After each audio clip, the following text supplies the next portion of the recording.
Hello, everybody. I'm immigration lawyer John Khosravi. Thank you for joining us for our regular 4 p.m. Pacific time, or a couple minutes early today, session where we take your questions live on Instagram, TikTok, YouTube, and LinkedIn. Again, taking general questions about educational purpose questions about U.S. immigration. There's a lot going on. It's a very confusing process and stressful process. People are really stressing out with the things that are happening, and really, it's something is to stress about because the way they're doing things, handling things in the immigration system. Thankfully, the pushback when it comes to people really dissatisfied has somewhat affected the administration, but they're attacking in other ways that really just don't make sense the way they're treating people. And hopefully, that kind of thing will change with God willing your help.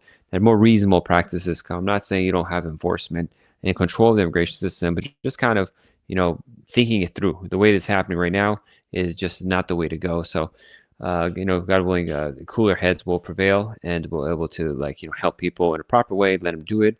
The problem is you're just breaking down the whole system as it is, regardless of whether it's legal even if it's legal immigration. So, if you are having questions, please ask here. If you want to schedule a private consultation, please go to our website, jqqlaw.com/contact. Fill in the box there with some more information about your background, and that way we could follow up with you to schedule a consultation if necessary and fill you in on other things related to immigration law that you need to know. I also want to mention that we have 2 free guides: Ultimate Marriage Green Card Guide, and that goes with A to Z's of the marriage and immigration process. You could download that free guide at marriageimmigrationlaw.com. Again, the website is marriageimmigrationlaw.com. And if you're going through the citizenship process, you could download the Ultimate Naturalization Citizenship Guide. That guide is located at jqqlaw.com/citizenship. You'll find it very helpful to get a basic understanding of both these processes before you even start, before you even talk with a lawyer. It's going to be very helpful, I guarantee. And then, having said that, let's start the show. We got initial questions. Daniel says, "Hello, attorney. Nice to see you again." Same here, Daniel. Appreciate that. Pookie Girl says, "My husband is a green card holder, and I live in Montreal as a permanent resident. How long would it take to get a spouse visa? It was applied for in April 2025. So, Pookie Girl, somewhat it depends on what country you're from, to your country of birth. That could affect things. But let's say you're not a person that's affected by country of birth. It'll take 1.5 years to 3 years for that initial I-130 petition to be approved, since your husband's a U.S. green card holder resident, not a U.S. citizen. And then once that's approved, you have to work with the National Visa Center, get an interview in Montreal Embassy in Canada. That'll probably take another 6 months or a year, probably. There's an issue of the visa bulletin, which is the line for people in your case, how long it'll take, and that goes up and down. So that's a wild card there. And again, depending on your background, what country you're from, what history you have, that could add delays as well. But easily in your case, looking 2.5 to 4 years average. It was 5 years average, so it's gone down because the visa bulletin got faster. But those are the things you need to think about, and potentially is going to come up when it comes to timelines. Born in India. So the F2A category, this is spouse of a green card holder. I don't think there is a extra delay for Indian spouses, whereas like if you're a brother or sister of an Indian person, or you're Indian applying for a work green card, maybe 2 category 3, those have huge delays. But I'm double checking a thing called the visa bulletin right now that has a timeline for your category, and to see if there's any difference. And you just go to Google, type in visa bulletin, and the first link usually is it. Every month this is updated. And yeah, so India has no difference in timeline than everyone else. And currently, I mean, it's sped up. The chart is much faster than it was. But essentially, because of the delays and backlogs, probably take 2 or 3 years to get that done. If you applied in April, it'll still be a bit. Now, it could be faster. It could go faster. Because these immigration stuff change. Sometimes it's really fast and it slows down. Sometimes it's slow and it fast up, speeds up. Unifer says, "Having an interview for the F21 category next month. My country just got added to the partial ban. Should I be worried? I got to see if you're going through, consular processing, USCIS. Which country is it? Which type of ban are you affected by? I need more information. Should you be worried? You should have an immigration attorney that's with you already, answering these kind of questions if that's the case, to be prepared, because you might need some additional documentation, preparation, background stuff. And so the right way to do it is have like an advocate on your side that can help you." Pookie says, "Thank you so much." You're welcome, Pookie. I appreciate that. And down our guide, the Ultimate Marriage Green Card Guide, 70 plus pages of real good guidance and information there, general education only. Go to the website is marriageimmigrationlaw.com. That's marriageimmigrationlaw.com. And thank you everyone for liking on TikTok. We have a lot of liking. Feel free to share the feed so others can know we're here to take their questions about U.S. immigration. That'll be a good way. Danny, George, thank you so much for liking the live show. I appreciate it. Everyone on Instagram too, thanks for joining and all over the internet. So the big news really right now, and I say big news, there's so much big news that happens every day. They're changing so much of the system. But Tima says, does the partial travel ban affect adjustment of status? So yes, if you're the so-called travel ban pause or pause on immigration cases for people that are part of the travel ban system or listing, it affects USCIS stuff, includes adjustment of status, change of status, I-130s. We don't exactly know how it's going to play out and what the pause actually means and how they're going to, let people off it. But it's starting and is affecting those people. For example, if they have a citizenship case approved at the interview and they're waiting for their oath ceremony, they will not schedule an oath ceremony. And even if they had an oath ceremony for naturalization scheduled, then they will deschedule them. It's pretty bad. Or just pull them out of the line on the day of the oath ceremony. It happens. And some people who've gotten green cards recently have been having their green cards rescinded. So it's a really nasty situation. Femi Kruk says 20 countries have just been added to the expanded travel ban list. What will happen to people already in the U.S. trying to do adjustment status who are on the new expanded list? So I'm not sure whether that travel ban expansion just happened like an hour ago or something like that. Trump expands travel ban. Oh my God, that's an hour ago exactly. To 5 more countries opposed to moving to others. So I have to read this. Honestly, it just came out recently. I mean, here the Washington Post says it came out 4 minutes ago. So I haven't read what it is. It's a nightmare. So if you're a part of the list, oh my God, it's going to affect so many clients. It's terrible news. Essentially, we don't know exactly how it's going to play out, but it's going to pause things and cause delays and more issues where they might question your safety in the United States, all sorts of crazy stuff. Did I get rid of the Instagram feed by accident? I'm sorry if I did. Let me see. Where is Instagram feed? Oh my God. So yeah, for those just asking about the partial crutch ban just added, I just happened a few minutes ago, so I don't have the ability. I haven't read it yet, so I can't answer that. Now it says my country is on the partial ban list, but the list doesn't include adjustment of status. It only says B1, F1. So the travel ban list is for getting a visa interview overseas. There's a travel ban list in the United States for certain countries that'll cause issues. So we got to see exactly what country you're from and what these new updated things are. The problem is when they're issuing these memorandums and executive orders, they're not very specific on what they're doing. It's not good legal work. It's not very specific, probably intentional. So it's vague, and that's why it's hard to answer a lot of these questions because they're just intentionally being vague about things. Oh, man. Okay. Ash says, what about adjustment of status for green card spouse? How long does that take? It depends on the case, if you're travel ban or not, but it could take 2 or 3 years easily. Donald says, I have a biometrics appointment on January 9th and a consular interview on January 23rd. I'm considering traveling on December 27th, but I would appreciate advice on whether it's advisable to travel in India. If you have a consular interview on 23rd, don't get travel plans. Where are you going to travel to? But they may hold on to your passport, not get your passport back. So in general, you shouldn't have travel plans after a consular interview. But I don't know the details of your case. You really should have it at immigration, or you should ask talking with private because that's really practical, one-on-one, unique kind of individual advice that you need. Cat Lord says hi to you as well. Loyal says, if you got advanced parole card via VAWA, is it safe to travel throughout the United States? So advanced parole doesn't give you status by itself, so it doesn't add anything to you. I do not at this point recommend traveling even inside the United States if you are out of status. The administration even mistakenly might hold you, even though, and not mistakenly, because having a VAWA case pending, they're saying doesn't automatically give you deferred action. So no, it's not recommended to travel and fly around the United States if you're out of status in any way, despite having work authorization, despite having advanced parole. Universe says, what's the difference between a partial ban and a full ban for consular processing? Well, the partial trial bans, they're like not letting certain types of visas be issued, but the full trial ban, it's all visa types. So it's you got to read the trial ban itself, the executive order, and it specifies which country has what restrictions, and that's what it is. The full restrictions or partial, depending on the situation that they think with that country. Maybe no student visas, maybe they'll allow tourist visas, maybe not tourist visas, but work visas. It's all over the place. Ash says, I mean, adjustment of status on green card holder inside the United States, not overseas, also take 3 years. Yeah, there's a visa bulletin delay that backed things up. Just recently got faster. Visa bulletin delay was saying 3 or 4 years. So adjustment of status is going to take a bit easily. I mean, it could be faster because things are faster, but most likely 2 or 3 years right now. But again, the timeline I say today can completely change on January 1st. The situation changes monthly on that. Oh, okay. I sent the invitation to someone by accident.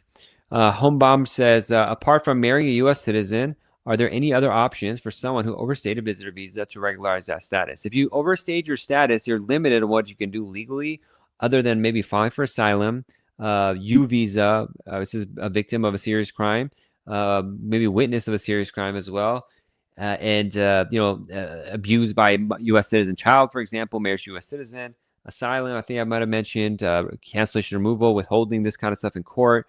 Or there's one more, maybe VAWA. I said VAWA. Essentially, the really extreme kind of stuff.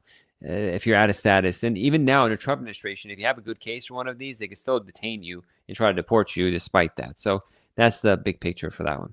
Texas says waiting on a green card renewal, but never got notice of extension. Now green card expired. What do I do? You have to contact USCIS and ask him what didn't get the receipt notice. Please send it because I need proof of extension.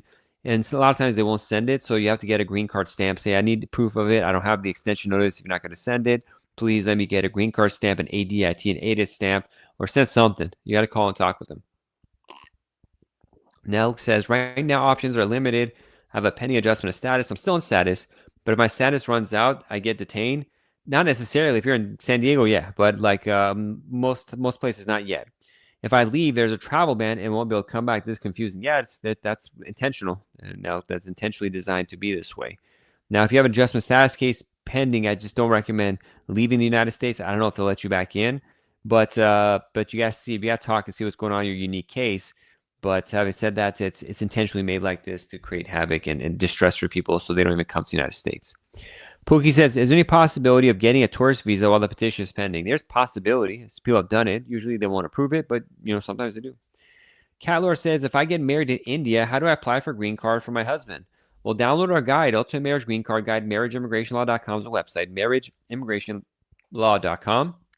If you get married in India, just like any other thing, you get married and you file the petition.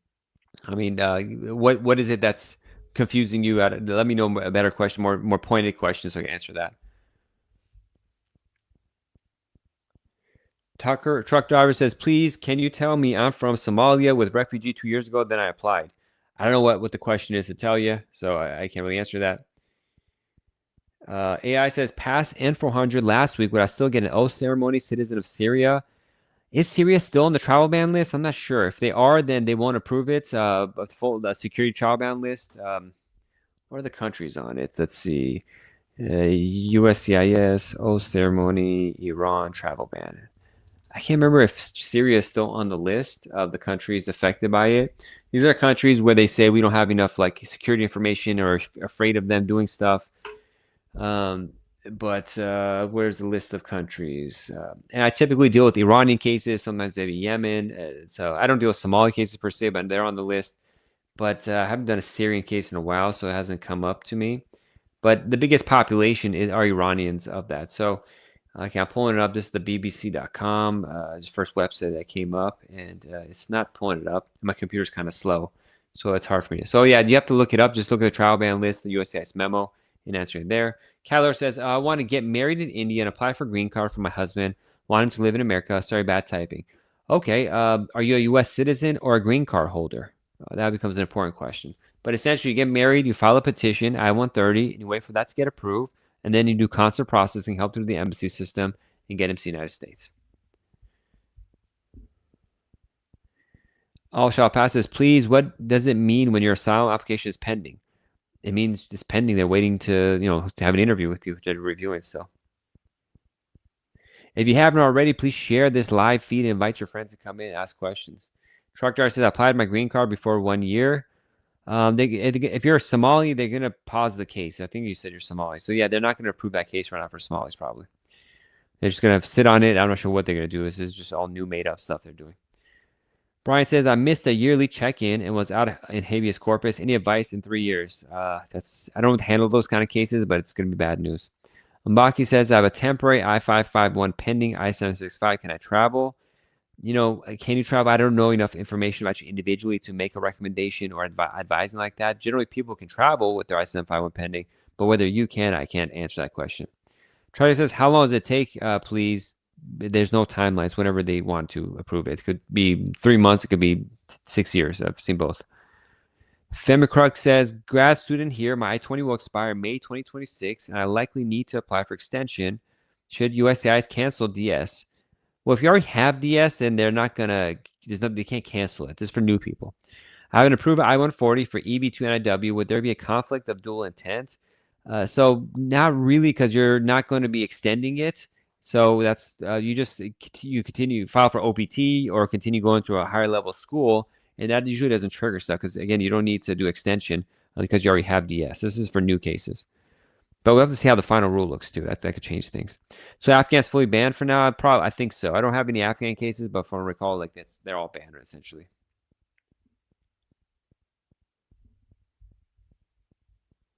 But what a disastrous situation. They added all these people to this pause. I got to see what's going on. All right, let's see. Remind me. Okay.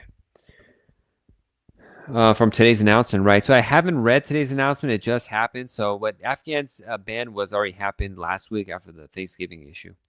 Alex says, can I file a juvenile record? I'm 29 years. Can I file with the juvenile record?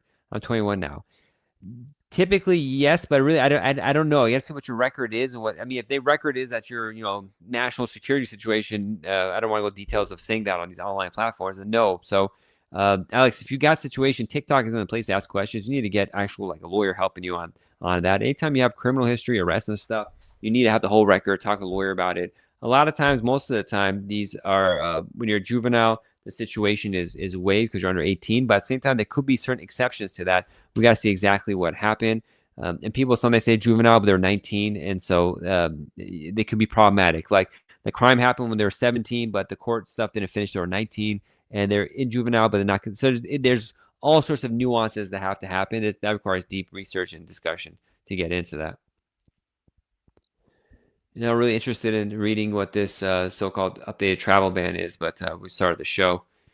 Oh my God, it's gonna create. I'm gonna get so many emails right now. The countries. This is NBC News. I'm reading the top of it. It says countries added to the list are Burkina Faso, Mali, Niger, South Sudan, and Syria. Oh, Syria's added. Okay.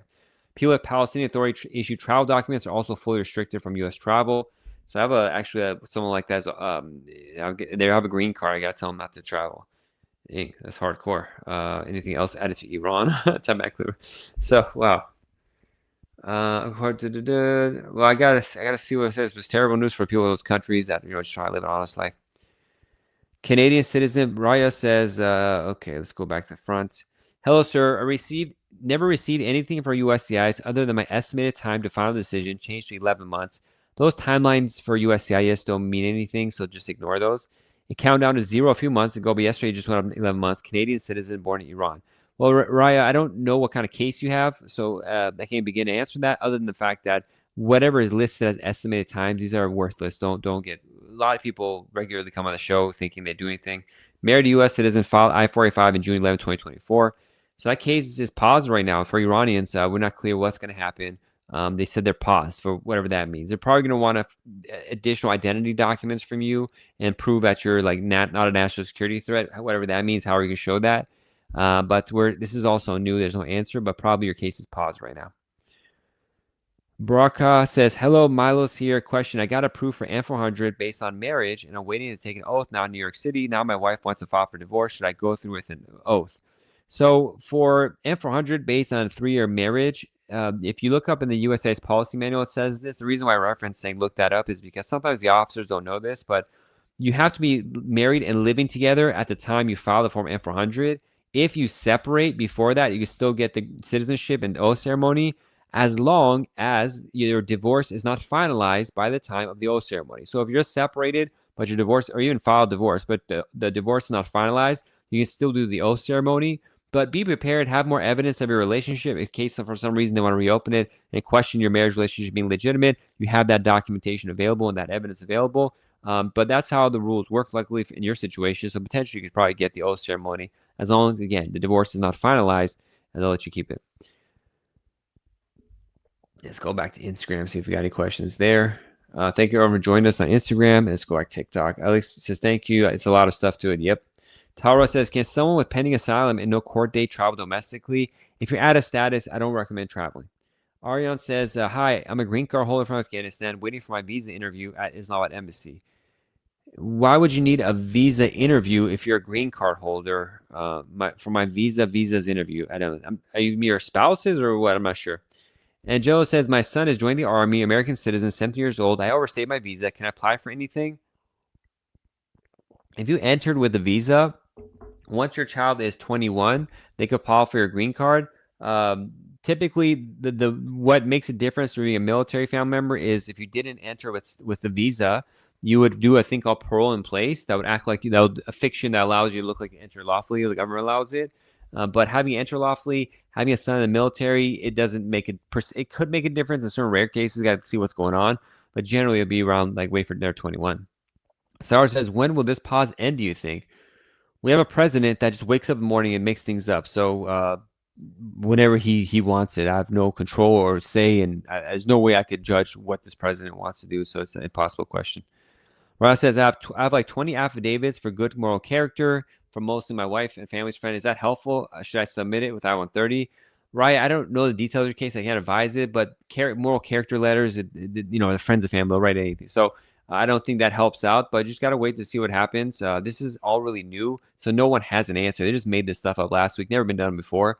So, frankly, there's no answer. I know people are really, my clients, like, I need to do something. I need some control in the situation, but they're just doing things on a whim. So we got to kind of wait to see how it actually works out or what they ask of us and what we can do. Mumoto says, I-751 48-month extension for USCIS and on 47 months and not receive nothing for USCIS. Okay, just make sure track your case. If you can file for citizenship, maybe that's the thing to do. And if it expires, you got to request extension letters or aided stamp or something. Euro Varios says, hi, Mr. John. Good afternoon. Good afternoon to you too. I'm a Venezuelan, one of the 19 countries considered a threat. Am I able to apply for naturalization starting December 26th since there's a hold right now? Should I apply? So the hold is like people who are national. I don't think Venezuela is on the hold list. I can't remember exactly. Honestly, I think people probably should apply. It's just like because eventually it's going to get fixed, or if it doesn't, at least you got to hold your place in the line for most cases. Whether you could apply, I need to look into your background, see what happened, how you got your green card. If you have national security issues, you have military history, your family's in the military. I got to look into all this stuff. So I can't advise you either way on whether you should hold or apply, stuff like that. That's too much individual legal guidance. I can't do just on a live show where I'm talking to myself in a room. But something to look into. Generally, for most people, I would say just file and have it in the system. John says, good evening, sir. Ticket, same to you. 3 people are peeking in. Try introducing yourself. Hi, again, I'm John Khosravi, immigration lawyer. I answer questions every Tuesday, 4 p.m. Pacific about U.S. immigration law. Feel free to ask a question. MD says, when do you think they'll resume asylum decisions? That's if I could tell the future, I'd be going and making money gambling in the stock market. Moat says, what happens when you call USCIS on the inquiry date when they take too long? They'll probably say we can't do anything, but you're gonna give it a shot. They'll probably say tough luck, can't do anything. That's what they'll probably say. All right, everyone who's liked on TikTok, thank you so much for liking and sharing the feed. We're almost at 500. Appreciate it. Wally, feel free to ask a question about U.S. immigration. If you have any, everyone else jump in and feel free to ask your questions. We take green card, visa interview questions, all that kind of stuff. If you haven't already, download our guide, the Ultimate Marriage Green Card Guide. The website downloaded for free is marriageimmigrationlaw.com. It's marriageimmigrationlaw.com. We also have an Ultimate Citizenship Guide, Ultimate Naturalization Citizenship Guide. If you want to download that one, go to jqqlaw.com/citizenship. Again, that's jqqlaw.com/citizenship. And obviously, the big news today is this new travel ban extension. Because it just happened shortly before the show, the announcement, I haven't been able to answer questions on it, other than the fact that a lot of cases are on pause, on hold in the United States. Before, these travel bans only affected people through the embassy, but the administration is putting these out inside the United States as well, and it's just getting worse and worse. It seems the president is just really attacking the immigration system every way he can. It's a distressing fact for people just going through the system. Now, if you go to their website, they don't have any update about this right now. A lot of times they announce these things and then later on, they'll tell us what it actually means because they make a lot of off-the-cuff comments and stuff. Rhonda, thanks for joining. Rafa, thanks for joining. Feel free to shoot out your questions about U.S. immigration law, and we'll answer them here. I'm immigration lawyer John Khosravi, founder of the JQK law firm, handling marriage, green cards, people with extraordinary ability applying for green cards, small business owners, L1, starting a subsidiary in the United States, a parent company, or a whole new business with an E2 visa, These are the kind of things we handle. A lot of family stuff, consular processing, Child Status Protection Act analysis, re-entry permits, things that could really help people in practical. And we specialize on these nuanced topics. Again, the Child Status Protection Act and the former IA-24, that's something most immigration lawyers haven't done and don't know much about, unfortunately, and that causes problems when they advise their clients. I just had a consultation yesterday where a lawyer, like, I think we'll be able to fix it because the guy contacted me in time, but the previous lawyer did really good work on other parts of the case, wasn't familiar with this, and sort of messed up, and potentially a child might not get a green card if they don't act fast enough. FCO says it can be applied for a resident with a DUI on these days. I think you're asking, can you apply for citizenship or residency, green card citizenship if you have a DUI? It's a negative indicator. Typically, one DUI is not a problem, but like the officer can hold that as discretionary against you and still deny both those cases on good moral character grounds. So if you have a situation like that, you got to show that you went to AA classes, you gave the money that you needed to pay for that, went to court, and also you do other good things for society. Well, it says, how long does it take to get an answer on the I-131? What if the date of intended departure is different?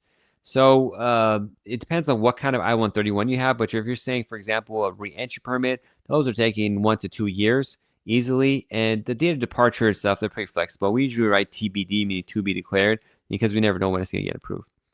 Cooking with Beach 6 says, my husband's I-130 is in USCIS for the last 32 months. When will I get approved? I don't know, but I'm guessing you're a green card holder filing for your spouse. Those will easily take 2 or 3 years.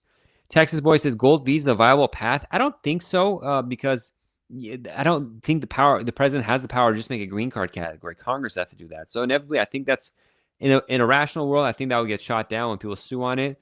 But with this Supreme Court, where it just says yes to whatever the president wants, I'm not sure what's going to happen. US user 530 says, hello, can waivers still be granted under current administration? Technically, yes. We had one approved a couple months ago, finally. But it's just it's a lot going on. Brian says, how long will a pause last for Cuban Adjustment Act status? I don't know. I can't tell the future. I can't tell how long these things are passed. I'm going to pause. Boyu says, can someone lose citizenship without the decision from the judge? No, if you're going to take away someone's citizenship, there has to be a whole court case about that. That's not something that you can just take away from you. They have to really work at it. Now, potentially, they could not issue a passport or something like that. That's something different from citizenship. But that's just per travel permission. But you can't just take citizenship away from something like that, naturalized citizen. Obviously, a person born here, they're not going to take that citizenship away. Who knows? In this administration, anything's possible. But shoot out your last questions. We're going to end the show pretty soon. If you want to have a private consultation, go to jqqlaw.com/contact. Fill in the information there so we know about you and what kind of case you have. And then we'll respond with information on how to schedule a consultation session with us. I'm immigration lawyer John Khosravi. We only do video consultations so you can make sure it's me talking with you and have a real relationship, see each other face to face. Now, I don't do phone calls or that kind of stuff, or WhatsApp calls. Mirza says, how long is the 601 waiver for innocent misrepresentation?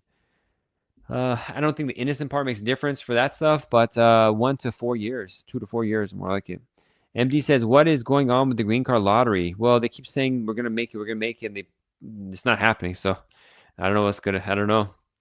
Rasoli says, do they have 2 more countries to the bans? They added some country bans, half an hour ago before the show started. I haven't read the announcement yet. Cooking with Boys says, I'm a green card holder. I applied for my Pakistani husband. So it's going to take forever, essentially. So probably a few more months till the I-130 is approved, but then another year or 2 for the embassy interview. For a Pakistani person, green card holder, spouse, these are easily taken through the embassy 5-6 years to finish, unfortunately. This is a disaster. Muad says, I-130 Advanced Pro pending I-485. What's the ETA?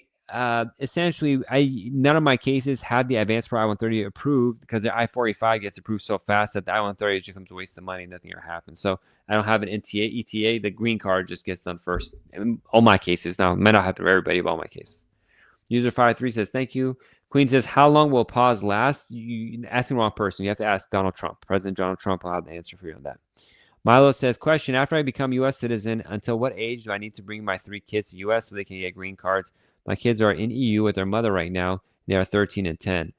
For them to be able to get green cards, you just have to become green card holders before 21. And what happens is, you have until they're single and under 21 to be kids if you can apply for them.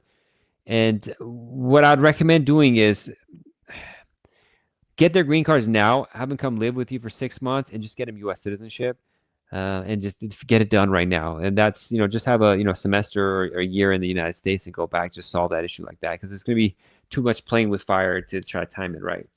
Mandeep says, what if my green card review comes after my visa expired? Do ICE arrest me or have temporary visa to live? So in San Diego, they're arresting people, but most parts of the country, they're not.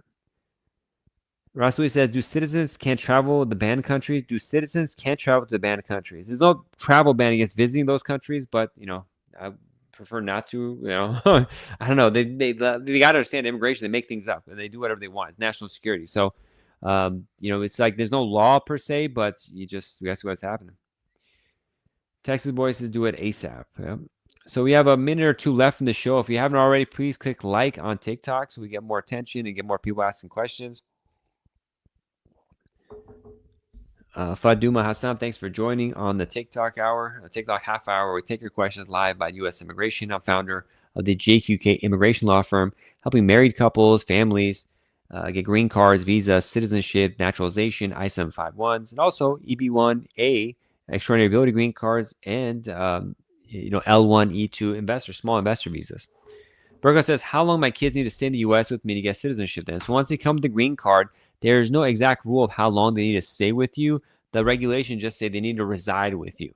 And to be safe, I always say, go for a semester school, have the school listed on their report card address and show they're living here. You're listed as the parent on there so that if they later on question whether they resided with you, you have records. So they don't never spell it out what the exact rule is. Just the more they spend with you, the better. A lot of times people in your kind of condition, they have the kids come for a weekend or a month and leave. And later I've seen 10, 20, 30 years later, the U.S. Embassy won't renew a passport or take it away, saying you didn't reside with the parent long enough. So the longer, the better. I say minimum 4 to 6 months. The more, the better.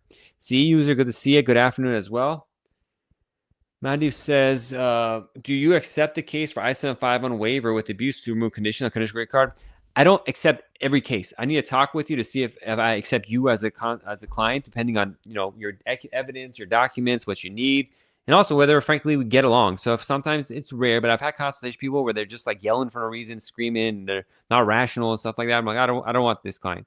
So sometimes people ask, how much does it cost for immigration? Like, it really depends on you and your background and frankly your personality. So if you're difficult, either I won't accept you as a client or just going to charge more because I know you're like already yelling at me in a consultation. Normally I wouldn't just accept you as a client, but if you're not yelling too much or just the more rational, it can increase it because I got to deal with it. so do I accept it? It really depends on you. Moad says, what is the advantage of hiring a lawyer after filing adjustment of status packet? So typically, I won't accept a case when someone's already filed it because it creates more work. Usually people make so many errors, and it might not be the worst errors, but fixing that up takes so much more time that it's like it would have been less expensive if they hired us from the beginning. So 9 out of 10 times if someone already filed their case, we won't accept them as clients. It's just too much work and too much responsibility, and the too many mistakes that people make that create such a mess. But the advantages are if you hire good lawyers, they can pay attention, fix stuff up, because frequently if people file on their own, they say the wrong things in there or mistakes. They make mistakes in there. And that later on when they go to the interview, that becomes a problem. Or later on, when they file for citizenship, the officer looking at the citizenship case looks over your whole immigration history all over again, and they look at adjustment of status, like, oh, why did you say this there? That's a problem, and that just destroys everything. So having an attorney that goes into detail, reading it, as aware and thinks long term and has experience, all that kind of stuff, could save you 5, 10, 15 years down the line from a lot of headaches. But it's up to people if they want to do it. It's up to them. But hiring good attorneys, always recommend for everything. Arshia says, is it safe to travel on advanced pro of I-45 pending? I don't recommend it unless you have a real emergency. Mirza says, I was married in a foreign but clerical mistake, ex-foreign spouse, name entered wrong in DS-160. I don't know. I have to see what happened. Your question doesn't fully make sense, but you got to correct it, or I got to see how deep it went, this error, because it's like I got to see what happened. It's too case specific. User 53 says, do you handle cases from the Ninth Circuit Court of Appeals? We don't do federal litigation or appeals work. Mirza says, can avoid misrepresentation if you get proof was married with divorce, ex-spouse just make entered wrong. It depends on what was wrong, what misrepresentation claim. Mirza, it's too personal question. I got to see what the error was, why the error was, what kind of visa it was, what kind of the documents look like, and a lot. But so that's too case specific. I need to really see what's going on with you. Raul says, hi, can we ask questions here, sir? You already did ask a question. Brock says, Milos again, so my kids can get their citizenship as fast as 4 to 6 months. They don't need to wait 5 years for citizenship. If the children are under 18 and they're living with you with the green card, so getting the green card may take a year or two. But if you're a green card, are you a citizen yet yourself? Did you say, or are you a green card holder, Burke? Okay, yeah. Once you're a citizen, file for your kids. They'll probably take a year and a half if they're in England, and to get here. And then once they reside with you, they could get really quick citizenship. Even like you could apply for the passport like a month or like a couple weeks after they come live with you, but it's better to apply for what's called a certificate of citizenship, form N600, for USCIS to issue a piece of paper, because the passport department sometimes gives passports fast and loose, but the USCIS needs documentation. So they get the passport in a week or two after coming, but wait 4 or 6 months, have records are residing with you, school records, everything, life records, doctor's records, vaccine records. Send that to USCIS so it's in the system, and they'll, after 6 months, and they'll give you a certificate of citizenship. And that's the best solid thing, so that 4, 10, 15, 20 years from now, they don't have to be about stuff. That's the kind of thing it's better to have a consultation about, so we can really plan things out, because it's so important for the kids, and having strategy and just seeing what's going on in your life, because you might not be able to take on 2 kids right now. I have kids myself. It's not like they can just come here and live with you 6 months. There's a lot going on. So this is one of those things, Burko, you want to like sit and talk, and maybe have the mother children come too, see what's going on, how the relationship works. That's gonna be really key to just like plan things out. Raul says, I'm out of status, I'm married to a U.S. citizen, but I have been hearing ICE is grabbing people at I-485 interviews, so I'm confused. What should I do now? Well, we got to see what's going on. I mean, if you're in San Diego, it's problematic. That's primarily where we're doing it. But we got to, see if you have a removal order or anything like that. But potentially just may need to file. I mean, you got to talk strategy, see what's going on, and make a decision whether you want to risk it now, later, what your life looks like. Are you traveling? Did you have proper work history? There's just a lot to talk about, Rahul. So please schedule a consultation. jqqlaw.com/contact is the website. jqqlaw.com/contact. And also download our guide, the Ultimate Marriage Green Card Guide at marriageimmigrationlaw.com. Proudy says, I will be applying for I-751 in 2027, but because of job, we need to live in different states. Is that a problem? Not necessarily. If you could document the reason for living separately, but you got to have other joint documents if you have a lease together. File taxes together, potentially. Have travel records to show you're flying back and forth to see each other. You have joint bank accounts, credit accounts. Maybe you do trips overseas together. You're having fun. You get invited to weddings. Both your names are in there. You just got to have a lot of documentary evidence and explain it's just the situation you're dealing with. You're welcome, Rahul. We'll answer a couple more questions and we'll call it a day. Let's see. Nawal says, what does the new proclamation mean for Venezuelan? Justin came on athlete visa. I don't know. I haven't read today's proclamation yet. I just started the show, so I haven't had a chance to read that. Jocelyn says, I received prima facie letter. Can they still deport me? Unfortunately, they can if you're out of status. They can, but whether they will or not depends on how strict they want to be at any time. Amanda says, we submitted the I-130 in Jan. Haven't heard anything. How long is it taking? Yeah, this is going to take a year. 12 to 14 months at least if you're married to a U.S. citizen. But there's different kinds of I-130, so it depends on which one. Do you handle Delaware state case, and how much you charge for second marriage-based case? So I don't handle Delaware state cases. I have federal immigration law. For second marriage-based, I got to see what's going on first if I say it's not a good question how much you charge, because it's kind of like saying, it's too vague. We got to see what services you need and charge that. If I had a fixed price for how much I charge, I would just charge the maximum amount of $40,000 to cover everything. But I don't want to say $40,000 because you may only need $5,000 worth of legal services. So we got to see what you need and charge on that. Everyone needs different things. Everyone doesn't need the same kind of case. Everyone has different needs. So you got to see what's going on in your case first. So schedule a consultation, jqqlaw.com/contact. Can we apply for citizenship from a banned country? You could apply, but whether they're going to approve it or not, we don't know. We got to pause and we got to see what's going on. So we got to see what's going on in your case and make the best decision. I can't say something like that here. And that's about it. Alex, NIW I-140 pause right now. Yeah, everything's paused for Iranians right now. See what's going on. You just submit the case, but I'm not sure what's going to happen after that. And we got more proclamation questions, which I can't answer because it just came out. But also, I think it's just the president made up some stuff. So we got to get actual USCIS issuance of things to see what that says. So thank you for joining us. Come back next week. We'll have hopefully some better guidance and information on what's going on. I'm Immigration Lawyer John Khosravi. If you want to schedule a private consultation, please go to jqqlaw.com/contact, jqqlaw.com/contact. If you want to download the Ultimate Marriage Green Card Guide, go to marriageimmigrationlaw.com, download that. And our Ultimate Naturalization Citizenship Guide, you can find that at jqqlaw.com/citizenship, 50 plus pages going down the immigration, citizenship, naturalization process. Help you out a lot. Trust me, I guarantee. All right, everybody. God bless you. Alex, thank you so much for the kind words. I appreciate y'all. I'll see y'all next week. Bye-bye.